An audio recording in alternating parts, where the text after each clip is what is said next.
En aquella región, al este del mar de Galilea, conocida como la tierra de los Gerasenos, el aire parecía más pesado, cargado de una angustia que no provenía ni del sol opresivo ni del polvo de los caminos.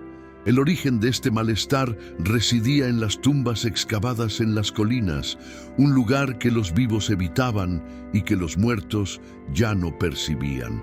Allí, una figura humana, despojada de todo lo que la definía como tal, se había convertido en el guardián indeseado del cementerio.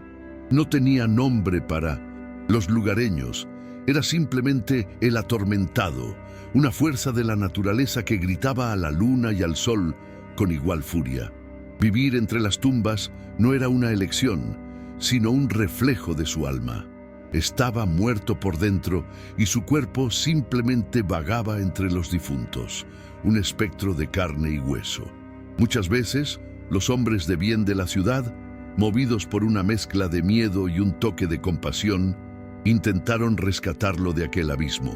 Lo ataron con gruesas cadenas y grilletes de hierro, creyendo que la fuerza física podría contener un mal que no era de este mundo. Sin embargo, sus esfuerzos fueron inútiles. Con una fuerza que desafiaba la lógica humana, rasgaba el metal como si fuera hilo de algodón. Las cadenas se rompían con un sonido agudo que resonaba por las colinas e intensificaba el terror en quienes lo oían. Libre una vez más, regresó a su rutina de desesperación, corriendo desnudo por las colinas, aullando al cielo y hiriéndose con piedras afiladas en un vano intento de expulsar el dolor que lo consumía por dentro. La oscuridad que lo habitaba no era pasiva, era una fuerza activa y violenta que libraba una guerra incesante contra él mismo. Cada grito que salía de su garganta no era solo un sonido de locura, sino el eco de una batalla interna por la cordura. Hubo momentos raros y fugaces en los que un fragmento de su antigua conciencia emergía, una pequeña isla de lucidez en un océano de caos.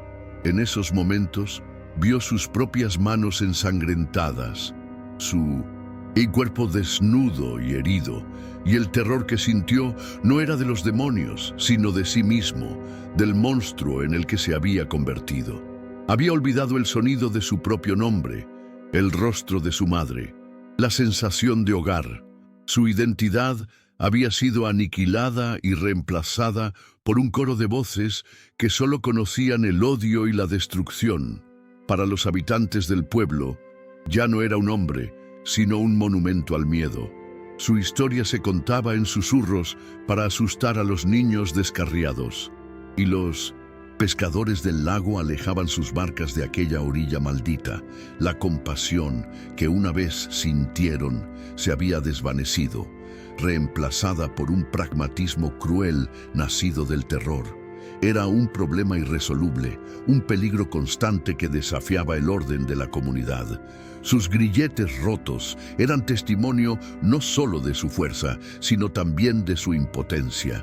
Al renunciar a atarlo, también renunciaron a su humanidad, sellando su destino como un paria eterno, una frontera viviente entre el mundo de los hombres y el dominio de los espíritus impuros. La fría piedra de las tumbas era la única compañía constante en sus noches. No sentía la incomodidad como un hombre común, pues el tormento de su mente era un fuego que le impedía percibir el frío del mundo exterior.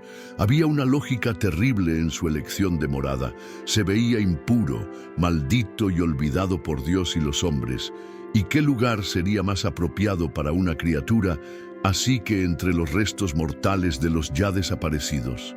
Allí, en el silencio de los muertos, sus gritos parecían tener más sentido. La sociedad de los vivos, con sus reglas, familias y rutinas, era una tortura para las voces de su interior. En las tumbas encontró un reino que podía gobernar con su terror, un lugar donde su condición desolada era ley. La legión que lo poseía no era una locura ciega, era una conciencia colectiva y perversa con un propósito definido. Se deleitaban en profanar lo que Dios había creado a su imagen. Cada vez que lo obligaban a cortarse con una piedra, experimentaban un oscuro placer al desfigurar la obra divina. Cada vez que rompía sus cadenas, celebraban su victoria sobre el orden humano. El hombre era simplemente el campo de batalla, una marioneta en una guerra espiritual que no comprendía. Las entidades dentro de él sabían exactamente lo que hacían: usar ese cuerpo para sembrar el miedo, para ser un anuncio viviente del poder de la oscuridad en esa región, asegurándose de que nadie allí se atreviera a pensar en esperanza o redención. Su percepción del mundo que lo rodeaba estaba completamente distorsionada por la malicia que lo dominaba. Para él, el amanecer no traía esperanza, sino solo una luz cruel que exponía su miseria y el comienzo de otro ciclo de agonía. El sonido de las olas del lago no era apacible, sino un murmullo constante de amenazas. Las voces de la gente a lo lejos llegaban a sus oídos como acusaciones y burlas. La legión dentro de él actuaba como un filtro perverso, transformando toda la belleza de la creación en un paisaje de horror. Veía monstruos en las sombras de las rocas y oía la condenación en el aliento del viento. Vivir en ese estado era estar perpetuamente atrapado en una pesadilla, sin la bendición del sueño que ofreciera un alivio temporal. Esa posesión no fue un hecho aislado, fue un principado espiritual que había plantado su bandera en la tierra de los gerasenos. La presencia de esa legión en un solo hombre fue suficiente para mantener a toda la región bajo un velo de opresión. La economía local podía prosperar, las familias podían seguir con su vida diaria, pero bajo todo ello yacía un miedo latente, una aceptación tácita de que ciertos límites no debían cruzarse y de que el mal era una fuerza con la que había que aprender a vivir, no a enfrentarla. La condición de ese hombre sirvió como un poderoso sermón desde la oscuridad, enseñando a todos la desesperanza y la inutilidad de resistirse a poderes que no podían ver ni comprender.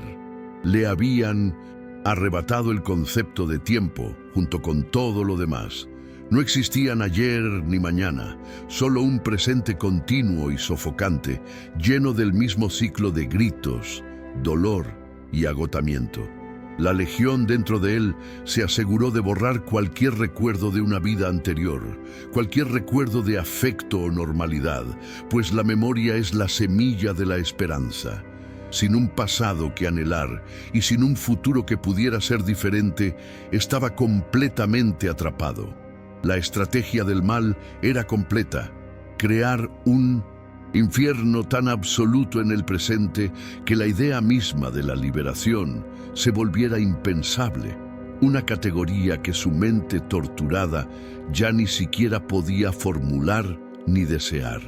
Esa tarde, mientras el sol comenzaba a ponerse y proyectaba largas sombras sobre el cementerio, se encontraba en la cima de una colina, una silueta de tristeza contra el cielo anaranjado. Sus gritos habituales resonaban en las tranquilas aguas del lago, un sonido que los lugareños ya no percibían como el ruido de fondo de su existencia. Pero de repente, algo cambió. El coro de voces en su interior se silenció por un instante, reemplazado por un zumbido de alarma y agitación. Lo sintieron antes de verlo. Una perturbación en la atmósfera espiritual, una autoridad soberana que se acercaba a esa orilla maldita. Un simple barco pesquero cruzó el lago, pero para la legión era la llegada de un ejército invasor. Al tocar la quilla del barco la arena, un hombre descendió, y con él una autoridad que hacía vibrar el aire. Jesús de Nazaret pisó aquella tierra oprimida, no como un visitante, sino como un soberano que vigilaba su territorio. No había vacilación en sus pasos, solo un propósito sereno e inquebrantable. Al instante, la legión que habitaba al hombre atormentado cayó en pánico absoluto. El control que tan alegremente habían ejercido sobre aquel cuerpo se vio repentinamente quebrantado. impulsaron al hombre hacia adelante, obligándolo a correr hacia el recién llegado. Para cualquiera que lo observara, habría parecido el preludio de un ataque violento, el loco apresurándose a destruir al intruso, pero en realidad espiritual, era un ser arrastrado contra su voluntad hacia su juez. El hombre corría desbocado, con los gritos de la legión ya acumulándose en su garganta, pero al acercarse a pocos metros de Jesús, una fuerza mayor y más antigua que el mal que lo poseía tomó el control. Su cuerpo, que rompió las cadenas de hierro, quedó paralizado de repente, y sus rodillas se doblaron con una fuerza irresistible, golpeándose con fuerza contra el suelo polvoriento. La criatura se inclinó ante el Creador. Entonces, de su boca no surgió un aullido de furia, sino una pregunta articulada, cargada de un temor primordial. ¿Qué quieres de mí, Jesús, Hijo del Dios Altísimo? La voz era la del hombre, pero las palabras y el terror pertenecían a los innumerables espíritus dentro de él, que reconocieron a aquel cuya presencia significaba el fin de su reino. La súplica de la legión, proveniente de la boca del hombre, fue un espectáculo de ironía cósmica. Las mismas entidades que atormentaban a un ser humano día y noche sin piedad, ahora rogaban no ser atormentadas. El miedo en sus voces era genuino, visceral. Veían a Jesús no como un sanador que podía reprenderlos, sino como el juez con el poder de sentenciarlos a un destino mucho peor que simplemente vagar por la tierra. El tormento que temían no era el dolor físico, sino la aplicación de la justicia divina a sus naturalezas rebeldes. En ese momento, los enemigos de Dios dieron el testimonio más claro de la divinidad de Cristo, confesando su poder absoluto de una manera que ningún discípulo había comprendido plenamente. Su terror tenía un nombre y un destino específico: el abismo. No se trataba de un concepto abstracto de castigo, sino de un lugar real en la geografía del mundo espiritual, una prisión de máxima seguridad para los peores tipos de entidades caídas. Ser enviado al abismo significaba ser sellado, neutralizado y arrojado a una dimensión de oscuridad e inactividad total, a la espera del juicio final. Para seres cuya naturaleza misma es mover, influir y destruir, el abismo era la aniquilación de su propósito. Era silencio forzado, impotencia absoluta. Por lo tanto, la perspectiva de ser enviados allí era tan aterradora que estaban dispuestos a negociar cualquier alternativa, por humillante que fuera. Ante su aterrorizada súplica, Jesús mantuvo una postura de autoridad absoluta e inquebrantable. No respondió de inmediato a su petición, pues la dinámica de ese encuentro la dictaría él, no la urgencia de los espíritus impuros. En cambio, les hizo una pregunta sencilla pero poderosa. ¿Cuál es tu nombre? En el mundo físico, un nombre es un identificador. En el mundo espiritual, conocer y declarar un nombre es un acto de soberanía. Jesús no buscaba información que no poseía. Obligaba al enemigo a identificarse ante los tribunales celestiales, a revelar su identidad y la magnitud de su ocupación. La pregunta era una orden, el inicio de un proceso legal divino en el que las tinieblas se verían obligadas a confesar antes de ser expulsadas. La respuesta llegó como un trueno, una declaración que era a la vez una confesión de identidad y un acto final y arrogante de intimidación. Me llamo Legión porque somos muchos. La palabra legión era un término militar romano que evocaba imágenes de poder, disciplina y conquista arrolladora, representando una fuerza de miles de soldados. Al usar este nombre, la entidad no solo admitía su naturaleza multifacética, se jactaba de su fuerza y del tamaño de su ejército. La revelación fue impactante. Un solo hombre servía de bastión a toda una hueste de espíritus malignos. La profundidad de su sufrimiento, y la imposibilidad de liberación por medios humanos se hicieron, en ese instante, aterradoramente evidentes. Mientras la legión hablaba a través de él, el hombre real estaba encadenado en las mazmorras de su propia mente, un espectador silencioso de su propia violación. Sin embargo, por primera vez en años, un rayo de luz penetró esa oscuridad. Escuchó el diálogo como en el fondo de un pozo, pero pudo discernir algo nuevo: miedo en las voces de sus captores. Las fuerzas que lo habían esclavizado, a las que creía omnipotentes, ahora estaban aterrorizadas. No entendía quién era el hombre que tenía ante sí, pero comprendía el lenguaje universal del terror. Por primera vez, la agonía que sentía no era suya, sino de ellos, y en este cambio de roles, una chispa de conciencia y una esperanza que ya no sabía que existían, comenzaron a brillar. La mención del nombre Legión no desanimó a Jesús ni por un instante. Su expresión permaneció impasible, pues para el Creador del universo, la diferencia entre 1000 y 6000 rebeldes era académicamente irrelevante.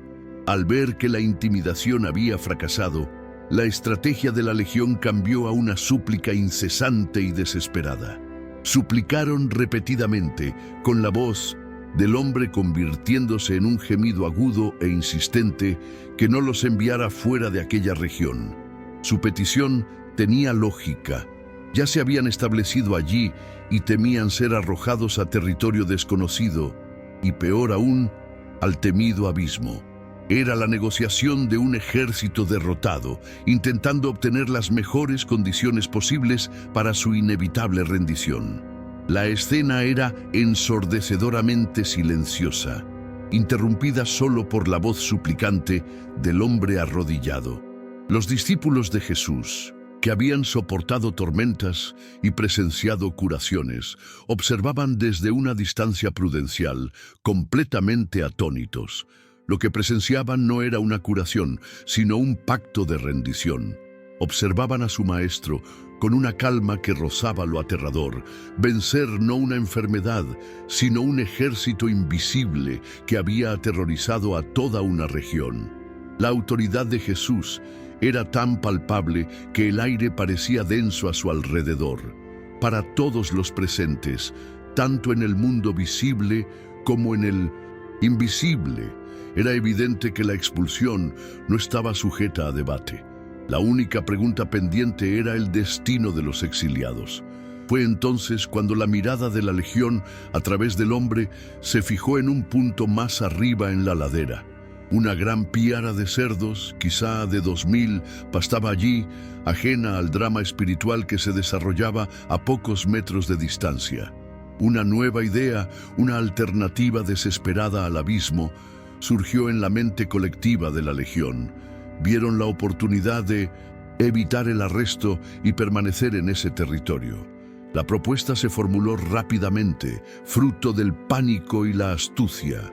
Con renovada urgencia, presentaron su contrapropuesta a Jesús, rogándole con insistencia que, si los expulsaba, al menos les permitiera entrar en esa piara de animales impuros. La elección de los cerdos por parte de la legión no fue casual, ni un mero acto de desesperación. Había una profunda ley espiritual en juego en esa petición. Según la ley de Moisés, los cerdos eran clasificados como animales impuros, no aptos para el pueblo de Dios. Esta impureza ceremonial los convertía, a ojos de los espíritus caídos, en receptáculos ideales para su propia naturaleza corrupta. La suciedad atrae a la suciedad. No pidieron entrar en ovejas ni bueyes, pues su esencia era incompatible con los símbolos del sacrificio o la pureza. Al suplicar por los cerdos, estaban en efecto confesando su propia identidad y buscando un hogar que reflejara su condición. Era un movimiento lateral en el mundo espiritual, un intento de transferirse a un anfitrión cuya naturaleza ya estaba alineada con la suya. Jesús escuchó su súplica, observando la manada a lo lejos y la figura temblorosa a sus pies. Se hizo un silencio denso mientras el destino de miles de almas, tanto la del hombre como la de la legión, se pesaba en la balanza de la voluntad divina. Entonces, con una calma que contrastaba con la desesperada urgencia de los demonios, dio su permiso. El permiso no fue concedido como una concesión, ni un acto de misericordia hacia la legión, sino como una decisión soberana que serviría a un propósito mayor. Jesús estaba a punto de usar la petición del enemigo para enseñar una lección inolvidable. Permitiría que la naturaleza absolutamente destructiva del mal, que hasta entonces había operado invisiblemente en un hombre, se manifestara visible e innegablemente para todos. En el instante en que se concedió el permiso, una violenta convulsión sacudió el cuerpo del hombre de Gerasene. Fue el último impacto sísmico de la evacuación, un espasmo que destrozó cada miembro mientras la legión era arrancada por la fuerza de su fortaleza humana. Puso los ojos en blanco y cayó al suelo, no como un loco, sino como un hombre exhausto. Un campo de batalla finalmente silencioso después de una guerra que había durado años. Desde afuera, nada parecía haber cambiado, pero en el reino espiritual, un ejército invisible y furioso fue desalojado, moviéndose como un viento cortante, cuesta abajo hacia su nuevo objetivo. El hombre permaneció atrás, inerte. El sonido de su propia respiración agitada fue la primera cosa verdaderamente personal que había escuchado en mucho tiempo. La transición fue instantánea y cataclísmica. En el instante en que la horda de espíritus penetró en la manada, una locura sobrenatural estalló entre los animales. Los cerdos, que un segundo antes pastaban pacíficamente, alzaron la cabeza con un gemido colectivo de puro terror. Sus ojos se abrieron, con un pánico insólito en ellos. El tormento que antes había estado confinado e internalizado en la mente de un hombre, ahora se manifestaba en 2000 cuerpos, y la reacción fue de autodestrucción inmediata y total. El mal, cuando no se le impide, no busca el equilibrio ni la supervivencia, solo busca aniquilar a su anfitrión y todo lo que lo rodea. La agonía invisible se hizo visible. La manada entera, como un solo organismo con una sola voluntad, giró y corrió desesperadamente colina abajo. No fue una huida dispersa, sino una arremetida coordinada y suicida hacia el acantilado que dominaba las profundas aguas del mar de Galilea.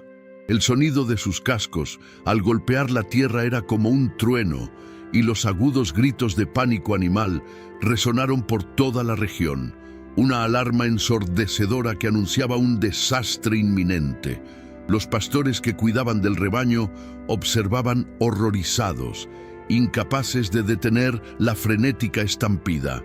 Estaban presenciando una fuerza que no obedecía ni a vara ni a llamada, una fuerza decidida a aniquilarse y llevarse consigo todo lo que la habitaba.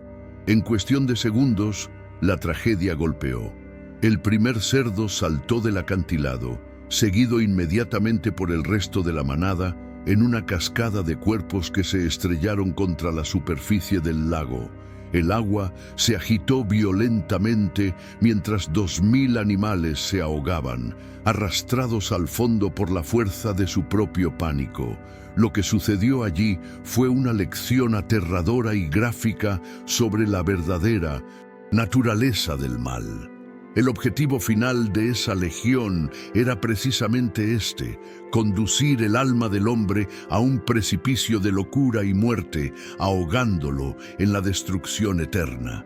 Al permitirles hacer con los cerdos lo que deseaban hacerle al hombre, Jesús expuso los planes del enemigo a la vista de todos. El mal no solo busca oprimir, busca aniquilar. Entonces, un profundo y pesado silencio se apoderó de la colina. El frenético ruido de la manada fue reemplazado por el suave sonido de las olas rompiendo contra la orilla, como si la naturaleza intentara borrar el recuerdo del violento suceso. La superficie del lago, antes agitada, volvió a ser lisa y cristalina, ocultando bajo sus aguas los cadáveres de 2000 animales y la tumba acuática de una legión de demonios. Para los porqueros, que observaban desde lejos, el silencio era más aterrador que el caos. Era el silencio de una catastrófica pérdida financiera, pero también de un poder incomprensible y aterrador. Miraron el agua, luego la figura solitaria de Jesús, y el miedo comenzó a arraigarse en sus corazones. Mientras la destrucción se desataba, el hombre liberado permaneció en el suelo, con el pecho subiendo y bajando, con respiraciones profundas y regulares. La primera señal de su recuperación no fue un grito de alegría, sino un acto de serena conciencia. Sintió el calor del sol en su piel desnuda y por primera vez no lo sintió como un tormento abrasador. Oyó el sonido del viento y no escuchó acusaciones. Lentamente se incorporó y su mirada se posó en sus propias manos, ya no apretadas en puños ni buscando piedras para golpearse, sino relajadas en el polvo. La comprensión de su propia desnudez lo golpeó, y con ella una oleada de vergüenza, la primera emoción verdaderamente humana que había sentido en años. El silencio del hombre restaurado fue más elocuente que todos los gritos que jamás había proferido. Sus ojos, antes desorbitados y llenos de furia, ahora eran claros, mirando a Jesús con una mezcla de admiración, confusión y gratitud que aún no podía expresar con palabras. Al ver su vulnerabilidad y su torpe intento de cubrirse, uno de los discípulos se acercó y, sin decir palabra, extendió su propio manto sobre los hombros del hombre. Este simple acto de dignidad fue el sello del milagro. La liberación espiritual fue obra del poder divino instantáneo, pero la restauración del honor humano comenzó con un acto de compasión. Volver a vestirse fue el primer paso para dejar de ser un monstruo, temido, y convertirse en un hombre entre los hombres. Mientras tanto, los pastores de cerdos, que habían observado desde una distancia prudencial, finalmente salieron de su conmoción. El miedo dio paso al pánico pragmático. Acababan de presenciar la aniquilación de una fortuna, la base de su sustento, en cuestión de minutos. Sin atreverse a acercarse a Jesús ni al hombre que lo había causado todo, dieron media vuelta y corrieron hacia el pueblo y los alrededores. No corrían para anunciar un milagro, sino para informar de un desastre. Su misión era informar a sus amos de la catastrófica pérdida, y en su mente la historia no trataba de un hombre salvado, sino de una riqueza inexplicablemente destruida por un extraño con un poder peligroso. La noticia llegó al pueblo no como un evangelio, sino como una advertencia de desastre.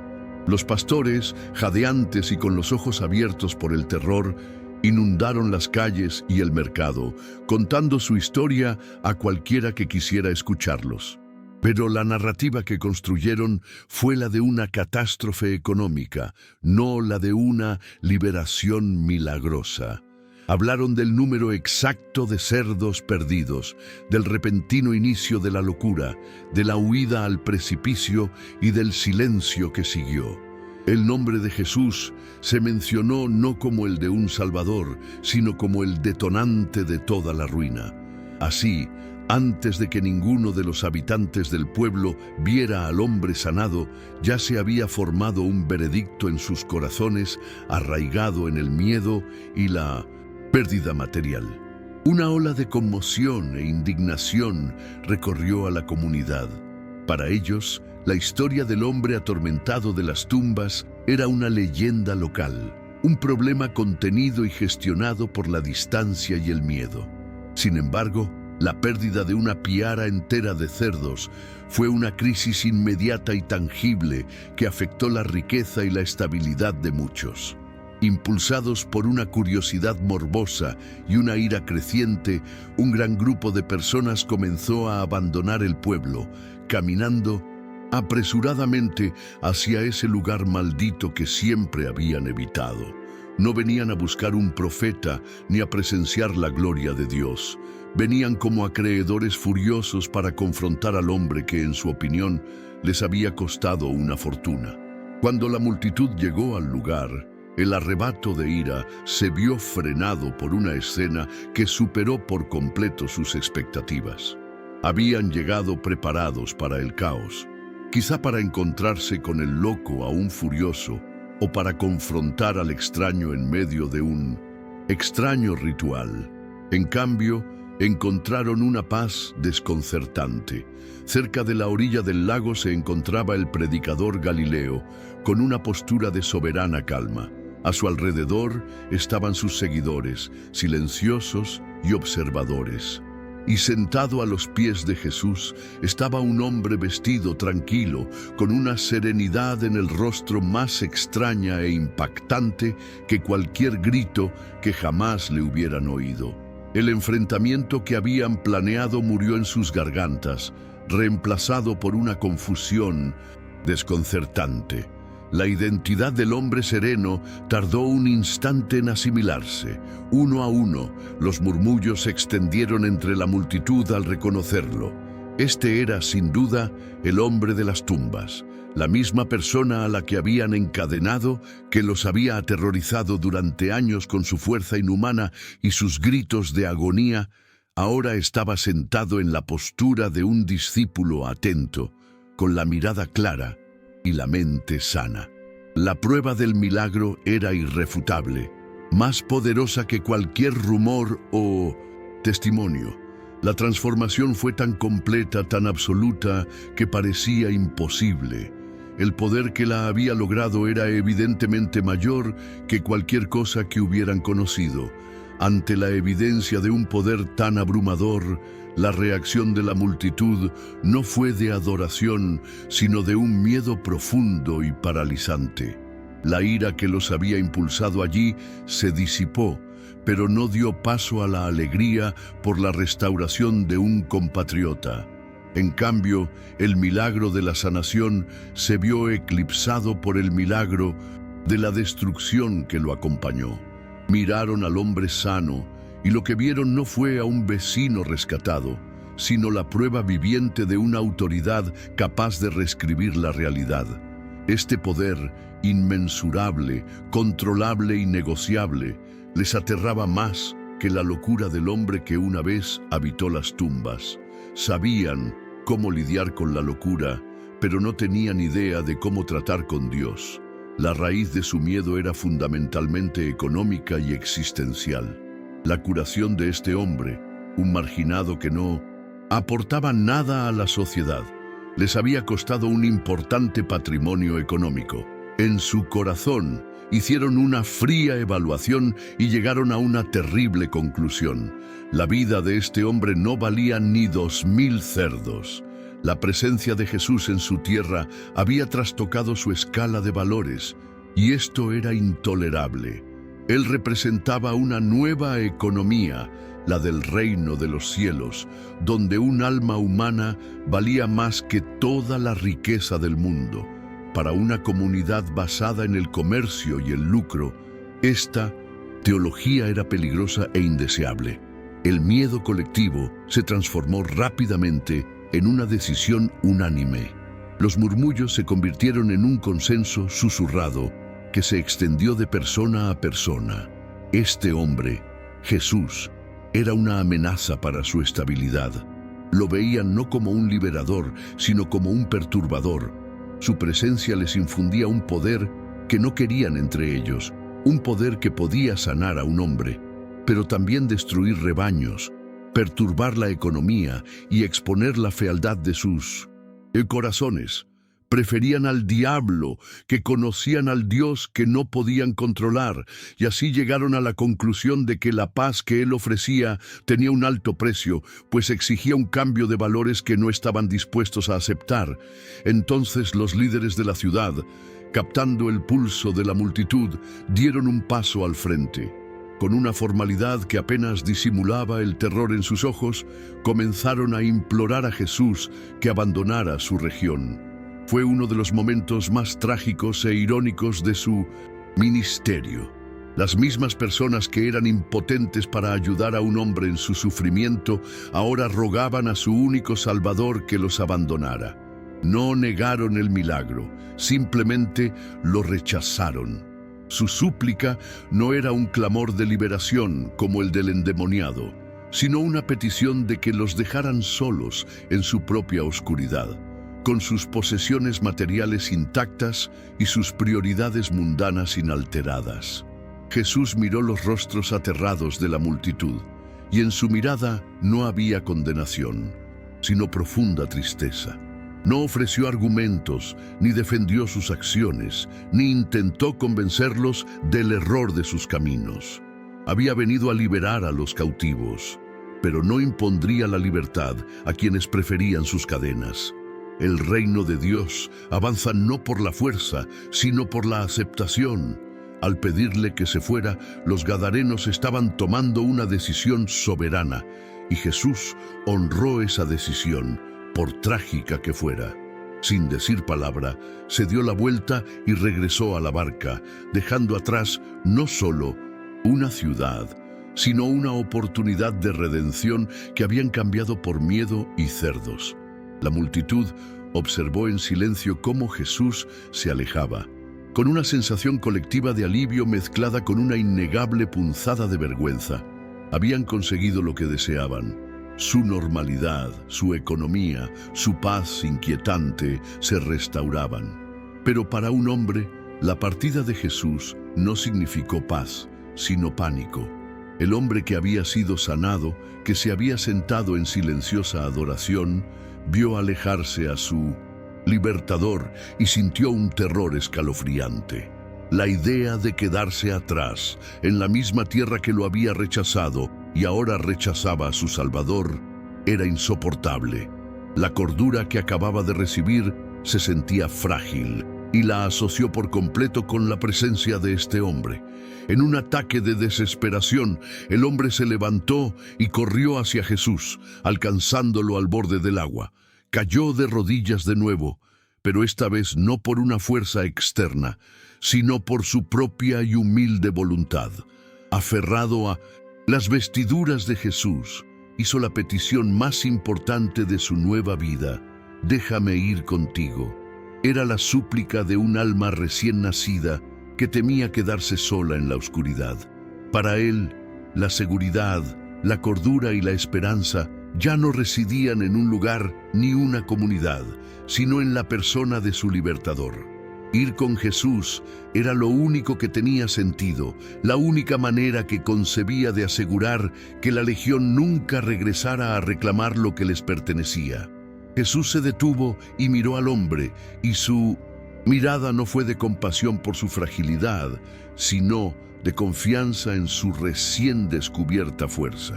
Con una ternura que contrastaba con la autoridad que había demostrado antes, rechazó la petición. La negativa, que podría haber parecido cruel, fue en realidad el mayor acto de fe que Jesús pudo depositar en ese hombre. Mantenerlo a su lado lo convertiría en un seguidor protegido. Enviarlo a casa lo transformaría en un apóstol. Jesús no necesitaba otro discípulo en su barca ese día, pero la región de Decápolis, que acababa de rechazarlo, necesitaba desesperadamente un testigo que no pudiera ser ignorado. Entonces Jesús le dio su misión, un mandato que era a la vez un desafío y un regalo. «Vuelve a tu casa y a tu gente», dijo. El mandato fue específico e intencional. Jesús no lo envió a una sinagoga ni a predicar en una ciudad lejana, sino que lo envió de vuelta al origen de su dolor. Tendría que enfrentarse a la familia que lo había perdido, a los vecinos que le temían y a la comunidad que lo había encadenado. Su primera congregación estaría compuesta por quienes fueron los testigos más íntimos de su degradación. La verdadera prueba de su transformación no sería su capacidad para seguir a Jesús, sino su valentía para regresar a casa y vivir una vida normal y sana entre quienes lo conocían. La instrucción sobre el contenido de su mensaje fue igualmente precisa. Cuéntales cuán grandes cosas el Señor ha hecho por ti y cómo ha tenido misericordia de ti. Su misión no era explicar la teología del exorcismo ni debatir la identidad del Mesías. Era simplemente contar su historia. Debía ser un testigo, no un teólogo. Su autoridad no provendría de un profundo conocimiento de las Escrituras, sino de la innegable experiencia de su propia liberación. El evangelio que debía predicar estaba escrito en su propia carne, en su mirada clara y su mente serena. Su vida, que una vez fue un testimonio del poder de las tinieblas, se convertiría en un testimonio de la inmensa misericordia de Dios. El hombre, al oír esas palabras, comprendió. La orden de Jesús calmó su miedo, reemplazándolo con un propósito que jamás imaginó. Comprendió que la mejor manera de permanecer cerca de su Salvador no era seguirlo físicamente, sino obedecer su palabra. La confianza que Jesús depositó en él fue el remedio definitivo para su alma herida, más poderosa que la liberación misma. Ya no era un proyecto de caridad, sino un embajador comisionado. Asintiendo en silencio, se quedó de pie y observó cómo la barca se alejaba a la deriva, y por primera vez no sintió el terror de la soledad, sino la dignidad de una misión. Quedó atrás, no como un huérfano, sino como un faro, y así obedeció. Cuando la barca de Jesús se convirtió en un punto en el horizonte, el hombre giró y comenzó a caminar en dirección opuesta, no hacia las tumbas, sino hacia las calles y pueblos de Decápolis. La ironía divina era inmensa. La comunidad había expulsado a Jesús, pero él, en su soberanía, dejó atrás a un misionero improbable, cuya existencia misma era un sermón innegable. Rechazaron al sanador, pero tendrían que vivir con la sanación. El testimonio de ese hombre se convertiría en la presencia persistente de Cristo en aquella tierra pagana, un eco de la gracia que intentaron ahuyentar, pero que se negaba a desaparecer por completo. Fue y comenzó a proclamar en la Decápolis, la región de las 10 ciudades, todo lo que Jesús había hecho por él. El primer encuentro fue con su propia familia, la puerta que, una vez le había estado cerrada por miedo y vergüenza, se abrió vacilante, y lo que encontraron no fue el monstruo que recordaban, sino el hijo y el esposo que habían perdido. Las lágrimas que siguieron fueron de conmoción, luego de alivio y finalmente de alegría incrédula. Y allí, en el corazón de su hogar restaurado, contó la historia. Habló de un hombre que cruzó el mar, que no le temió, y que, con una palabra, silenció a un ejército de demonios. Su familia fue la primera en escuchar el evangelio en esa tierra. La noticia de su restauración se extendió como la pólvora. Quienes antes habían huido de él, ahora acudían de todas partes para verlo, impulsados por una curiosidad que superaba su miedo anterior. Y lo que encontraron los asombró. Encontraron a un hombre en su sano juicio, elocuente, pacífico, cuya sola presencia era la mayor prueba de sus palabras. No necesitaba argumentos convincentes, su vida era el argumento. La transformación fue tan radical e innegable que se convirtió en el tema de conversación de toda la región. El hombre, que una vez había sido un símbolo de la opresión de la oscuridad, se convirtió en el principal tema de conversación sobre un nuevo poder, un poder de misericordia, que había visitado sus costas. Así, la estrategia divina se reveló en su plenitud. La comunidad, atemorizada, expulsó al Hijo de Dios, pero no pudo expulsar la semilla de su poder. El hombre sanado, viajando de pueblo en pueblo, se convirtió en la evidencia viviente que preparó el terreno para la futura visita de Jesús a esa región. Cuando el maestro regresó, tiempo después, no encontró una tierra hostil, sino un pueblo cuyos corazones habían sido conmovidos por la historia de un hombre que conocían. El testimonio solitario de quien había sido el más atormentado de los hombres abrió la puerta para que miles escucharan la palabra. Él, que solo anhelaba la seguridad de la barca, se convirtió en el capitán de la fe en su propia nación.